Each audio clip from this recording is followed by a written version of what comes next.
اوعى تكون فاكر ان انت لو عملت بوستنج كتير كل يوم هيحصل لك شادو بان او الحظر الخفي اللي بيقولوا عليه. بزنسز كتير واكونتات كتير بيبعتوا لي يقولوا لي احنا حصل لنا شادو بان. الشادو بان او الحظر الخفي ده بيحصل ليه؟ تعال نقرا الارشادات او الجايد لاين بتاعه المنصات عموما، بتاعه خوارزميات المنصات بتقول ايه يعني.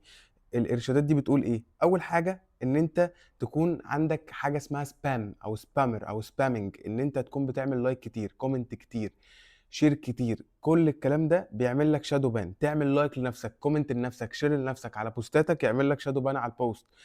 تاني حاجه ان انت تكون بتستخدم الهاشتاجات المحظوره. في هاشتاجز محظور استخدامها، استخدمتها باساءه بقى، استخدمتها كتير، ده بيعمل لك شادو بان. تالت حاجة إن أنت استخدمت أدوات أو برامج اللي هي بتجيب لك fake followers, fake comments, fake likes, fake share. كل دوت يعمل لك شادو بان أو حظر خفي، محدش يشوف بوستاتك خالص. نيجي بقى للحتة المهمة جدا وهي الرابعة، إن أنت تكون بتشغل VPN. ليه بقى؟ لأن ال VPN دلوقتي المنصات دي مربوطة بحاجة اسمها AI detection. يعني الذكاء الاصطناعي هو اللي بيعرف يحدد الاكونت ده بيعمل ايه. يعني ممكن اكونت مثلا يكون في بلد فجأة راح بلد تانية في دقيقة، فتلقط بقى المنصة ان هو عمل كده فيحصل له شادو بان.